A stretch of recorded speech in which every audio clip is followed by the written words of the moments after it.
Bonjour, bienvenue sur la construction du réseau de Witsenheim et de son extension. Aujourd'hui, je vais continuer le travail sur la voie du tiroir de maintenance.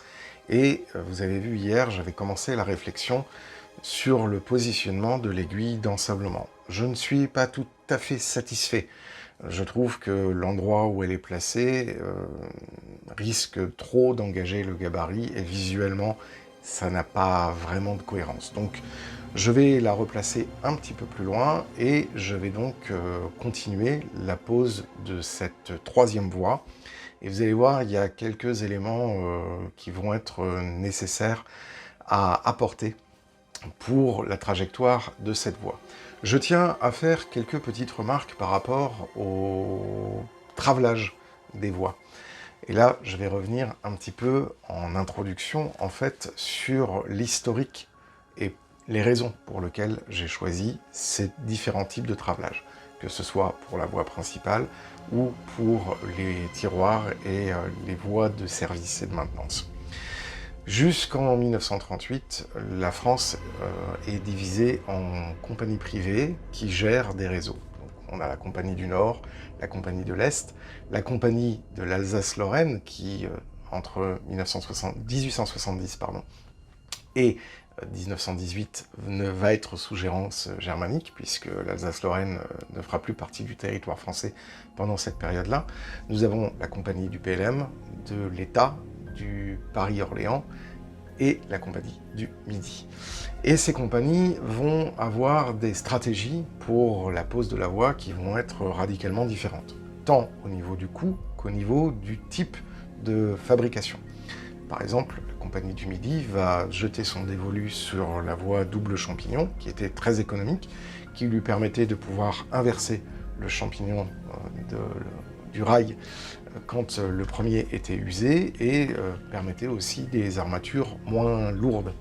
La Compagnie du Nord, au contraire, va choisir des voies très fortement armées parce que ce qui va transiter sur les voies, ça va être des convois lourds de houille, de charbon et de minerais pour les aciéries, pour les industries partout en France. Et donc, du coup, ces choix technologiques vont aboutir à des travelages et des armatures de la voie qui vont être radicalement différents.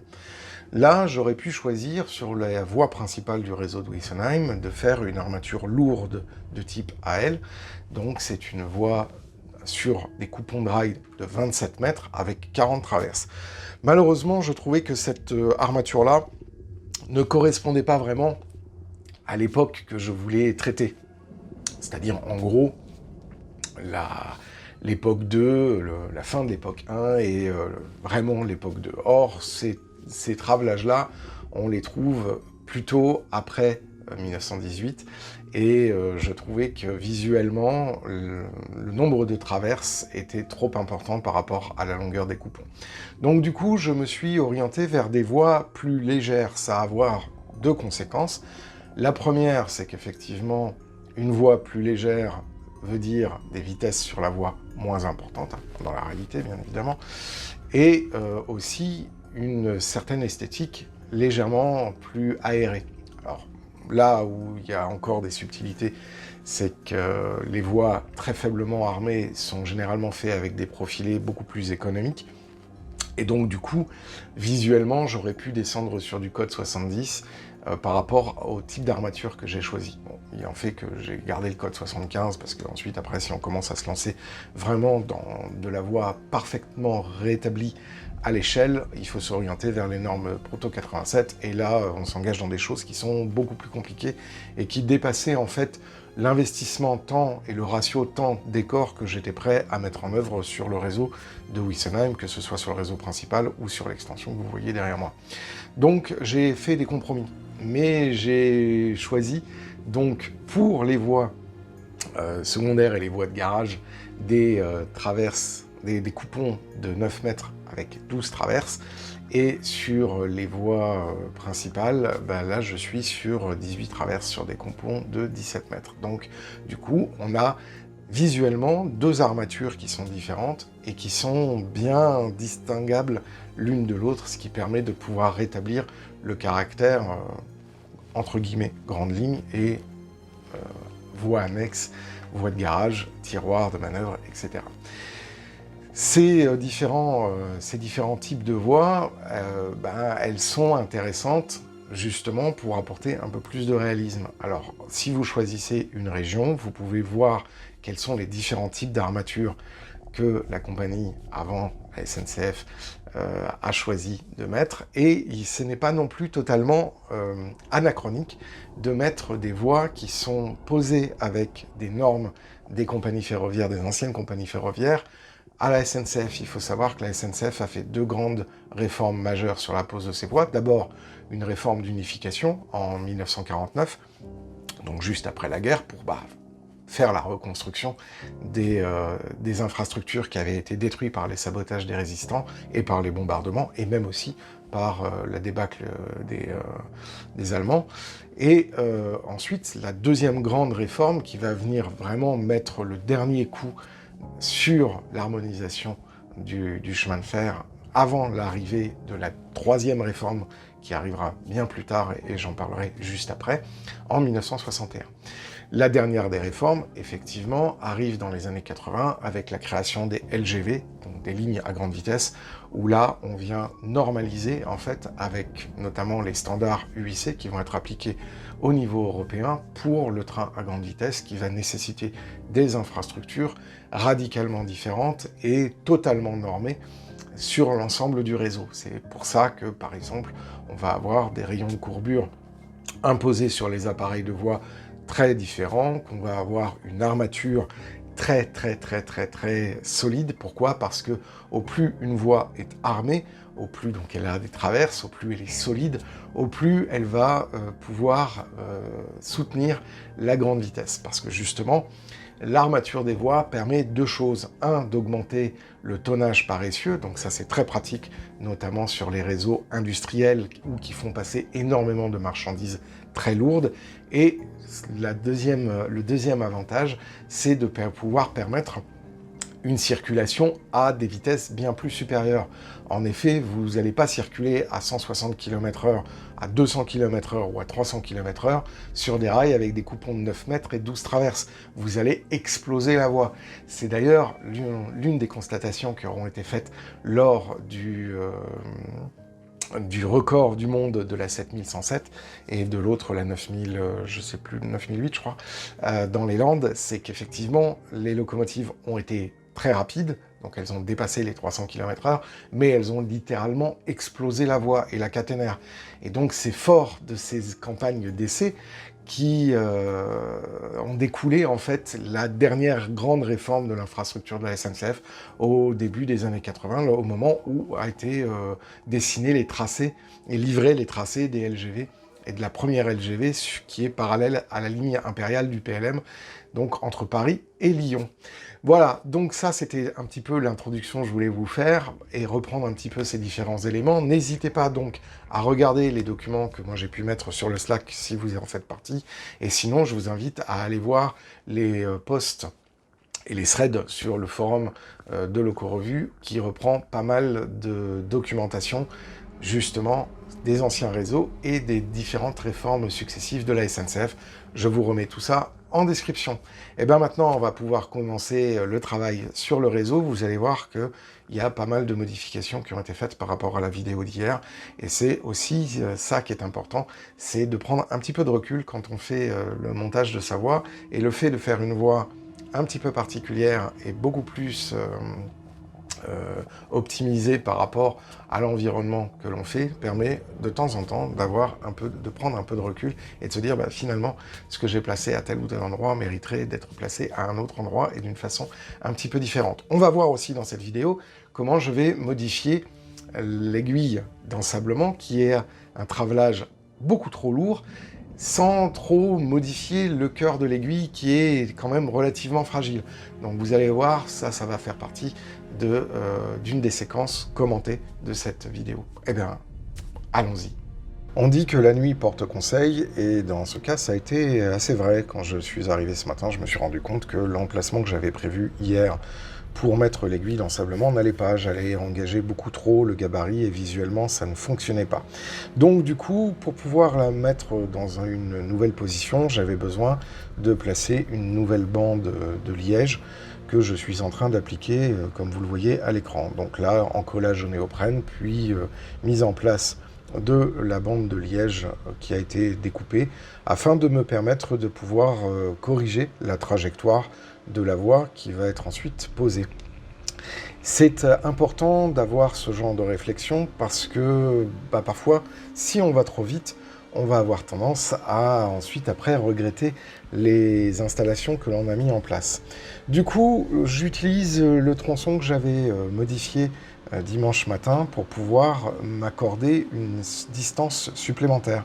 Et donc maintenant, je vais coller ce tronçon de voie, l'encoller du coup, avec, comme d'habitude, là, de la néoprène sur du liège. À savoir que quand on va utiliser, pour le projet Nomade, du trackbed, on n'utilisera pas de néoprène, bien évidemment, on utilisera du foam tack glue ou de l'e-tack glue, et j'aurai l'occasion de vous en reparler à ce moment-là dans les vidéos Nomades. Donc là, pas très compliqué, je mets en place la portion de voie, donc qui est beaucoup plus longue, pour mettre l'aiguille d'ensablement à un endroit qui fait que si il y a un train qui déraille, eh bien il ne déraille pas sur la voie principale.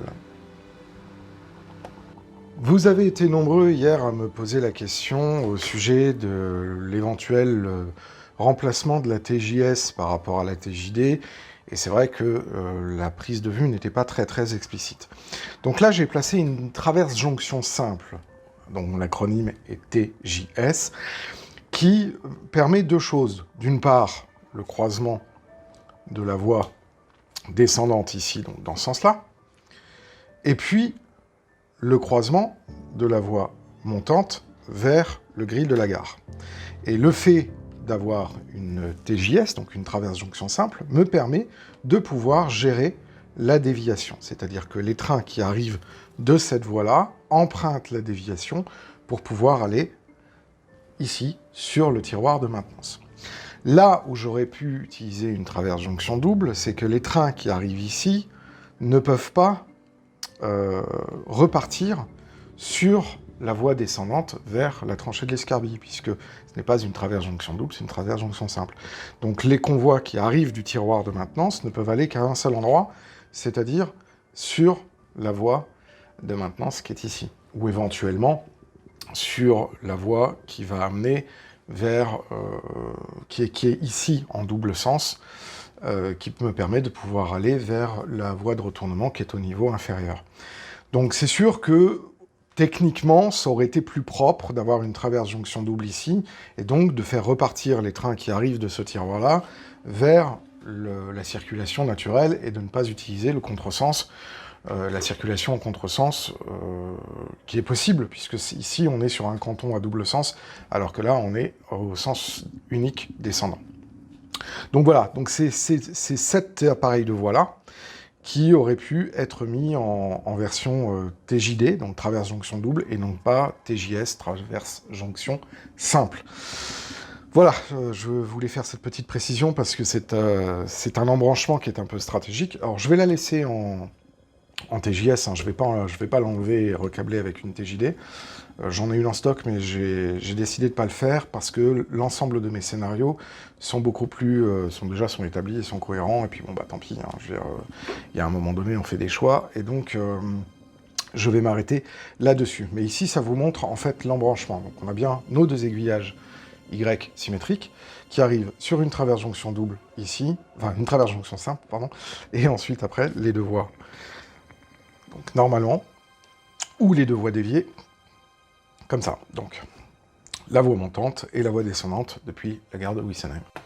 Il est temps de maintenant s'occuper de la modification de la petite aiguille d'ensablement, d'une part pour essayer de dégager un peu son travelage qui est beaucoup trop dense, et d'autre part pour enlever les différentes attaches qui servent au moteur PL10. Donc, la première des choses que je fais, c'est que j'enlève le mécanisme qui sert à bloquer le mouvement de la petite aiguille. Mécanisme qui est commun à l'ensemble des aiguilles. Donc si je veux commencer à rendre l'aspect un peu plus sympathique, je vais devoir, comme avec les aiguillages, taper à la Dremel. Donc déjà, on va commencer à enlever tous les surplus au niveau des traverses. D'un côté, on enlève tout ce qui est pas terrible en termes de surface.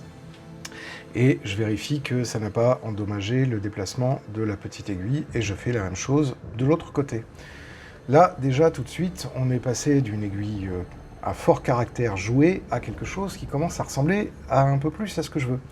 Maintenant, il reste toute la partie qui servait en fait à supporter le mécanisme de blocage de l'aiguille que je vais enlever.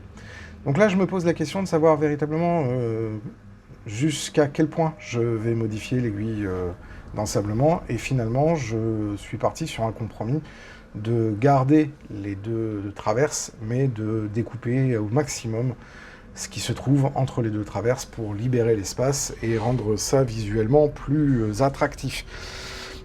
Donc toujours pareil, un peu de finition, on reprend à la lame X-Acto, et déjà tout de suite, ça commence à avoir une meilleure gueule.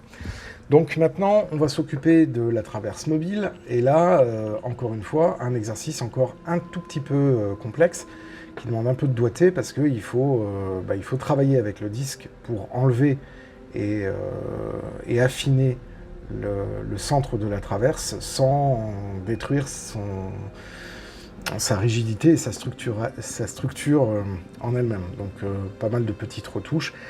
C'est très très très pénible de travailler ce plastique parce que c'est un plastique qui a tendance un peu à s'effilocher et non à créer des petites bouloches comme les traverses. Donc j'ai un peu galéré et c'est toujours un peu la partie la plus délicate. Donc là c'est maintenant l'affinage de l'autre côté de la traverse. Et là on va voir que je vais avoir un petit peu plus de mal parce qu'il va falloir que je l'affine sans en réduire trop en épaisseur, sinon elle risque de perdre sa rigidité. Et donc la problématique va être que cette traverse de commande ne va plus bien fonctionner. Alors j'ai essayé de poncer un petit peu cette surface filandreuse avec des différentes petites limes diamants sans grand succès. Donc finalement je suis revenu à la X-Acto qui est finalement bien plus simple. Et je vais remettre maintenant la traverse démontée, après encore avoir fait quelques petites retouches. Je vais remettre la traverse sur son aiguille, et je me souviens plus dans quel sens devait être mis la traverse, donc je vais un petit peu tâtonner. Ça, c'est un peu le point négatif de ça, quand on modifie trop une traverse, après on ne sait plus dans quel sens elle était. Et là, elle n'est pas dans le bon sens, en fait. Donc je vais la remettre dans l'autre sens. Bref, je vais tâtonner pendant quelques minutes. Donc là, c'est en accéléré, c'est pas très très intéressant. Mais maintenant que j'ai ce que je voulais, ça devrait être bon. Et ben non, pas de bol, parce qu'en fait, elle était de l'autre côté. Donc il faut que je redémonte à nouveau et que je la remette dans l'autre sens. Et voilà. Donc maintenant, elle va être positionnée correctement. Je retors le taquet de fixation.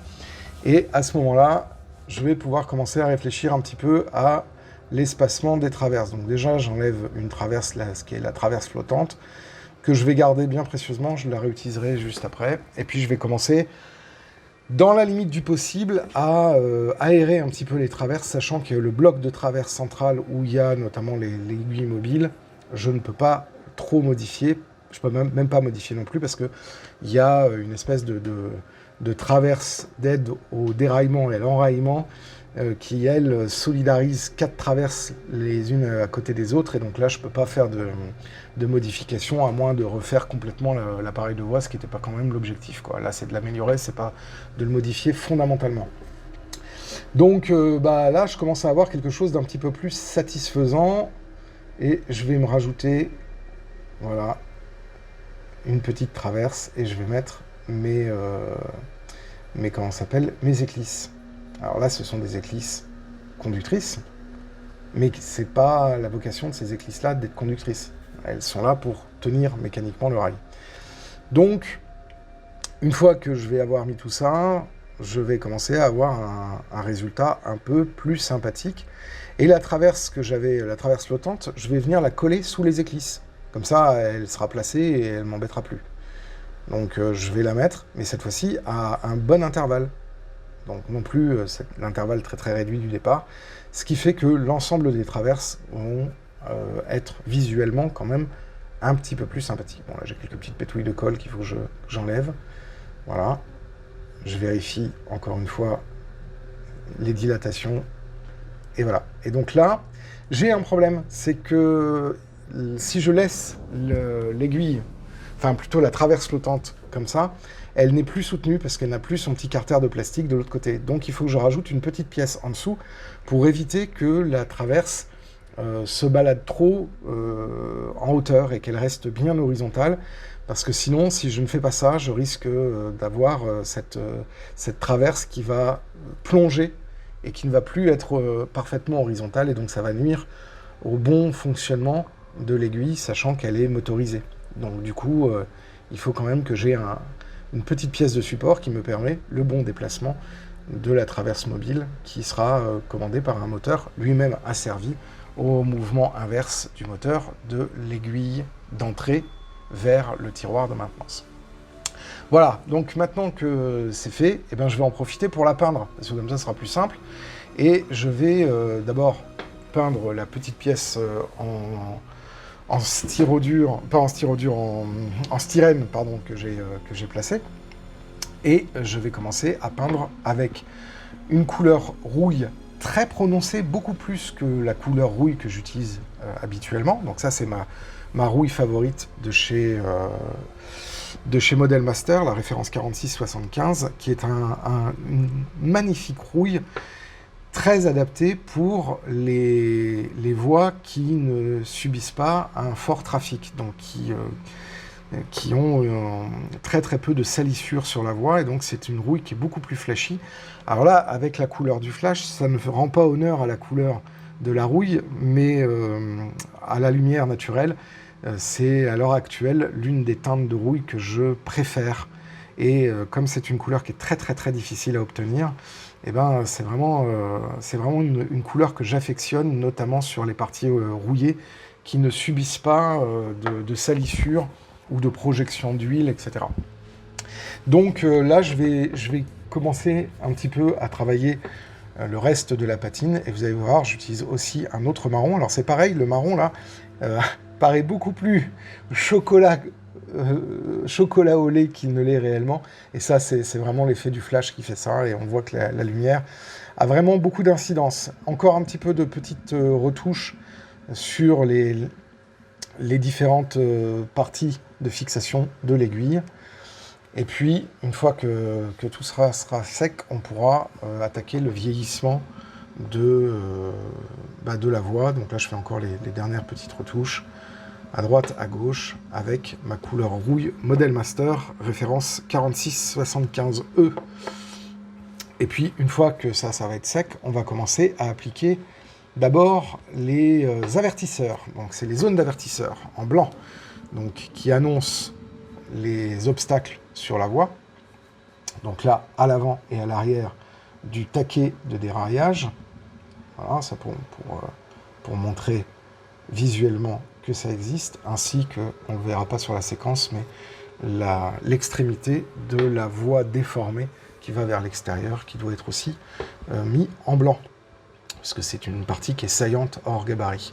Et ensuite, après, on va attaquer le vieillissement par brossage à sec des traverses de la voie, une fois que bien tout ce que j'ai fait avant soit à peu près sec. Et donc là, on va commencer à venir appliquer cette teinte. Donc ce n'est pas du blanc pur, c'est du titanium buff que j'ai utilisé, que j'affectionne énormément. Alors là, c'est pareil, avec le flash, avec la lumière du flash, ça fait beaucoup plus blanc que ça ne l'est. Et le processus de patine commence juste. Donc ça a tendance un peu à cramer et à accrocher le blanc titane beaucoup plus fort que ce que moi je peux percevoir réellement sous la lumière de ce même de ce même éclairage. C'est un peu particulier, mais c'est une curiosité du capteur CCD, plus que réellement de la patine. Voilà. Ensuite, après, je vais venir ajouter un petit peu d'ombre naturelle brûlée, pour venir rajouter des ombrages. Et comme c'est une couleur qui est très très proche de la rouille, ça permet aussi de montrer la dispersion en fait de la rouille entre les deux rails très faiblement utilisés sur les traverses. Et donc ça donne un effet qui est assez sympathique. Voilà. Ensuite, après, je fais quelques petites retouches. Vous voyez, je mets une autre teinte donc de marron un peu couleur rouille sur l'intérieur du rail cette fois-ci, pour bien montrer en fait que les zones de rouille très fortement piquetées ne sont pas les mêmes que les endroits où les essieux vont venir frotter et donc venir salir la rouille naturelle du profilé de rail. Voilà. Après, je fais quelques petits ajustements, hein, toujours en ombre naturelle. Brûlé, hein, donc cette teinte un peu rouge, référence 409. Et puis une fois que tout ça c'est sec, je viens passer un petit peu de gomme Rocco sur le dessus du champignon de rail, pour réobtenir un rail qui est à peu près propre et exempt de peinture, parce que là j'ai quand même des locomotives qui vont passer sur cette zone-là, et donc qui ont besoin de capter du courant de façon optimale. Voilà. Après, je suis assez satisfait du résultat et je vais donc pouvoir mettre l'aiguille à son emplacement définitif. Voilà, c'est tout pour aujourd'hui. J'espère que vous avez aimé la vidéo. N'hésitez pas à mettre des messages dans la section commentaires si vous avez des questions, ou même pour me remercier, ça me fait plaisir de lire vos commentaires. Je tiens, avant de clore définitivement cette vidéo, remercier la société Maquette qui m'a envoyé les essieux de remplacement pour les wagons Trémi qui avaient des essieux voilés. Et la personne a été, Martin Klinger, a été très très gentille, très avenante, d'un très très bon contact par mail. Et donc, je tenais publiquement à le remercier, parce que là, je viens de recevoir les différents essieux en remplacement de mes essieux qui étaient défectueux. Si vous avez aimé la vidéo, n'hésitez pas à laisser donc des messages dans la section commentaires. N'hésitez pas non plus à mettre un petit pouce vers le haut, ça nous fait plaisir. Et ça permet d'augmenter le référencement des vidéos sur YouTube et dans les algorithmes de YouTube. N'hésitez pas non plus à vous abonner et à cliquer sur la cloche si ce n'est pas déjà fait. Un grand merci à tous les donateurs sur Tipeee. Vous contribuez avec vos dons à me permettre d'avoir plus de matériel, que ce soit pour la captation lors des lives avec des micros et une caméra un peu plus professionnelle que ce que j'utilise actuellement, et puis aussi pour tous les achats nécessaires pour l'accomplissement du projet Nomade. Donc vraiment, encore merci, je vous remets le lien du Tipeee en description. En tout cas, moi je vous dis à demain. D'ici là, portez-vous bien, faites du train et bonne journée.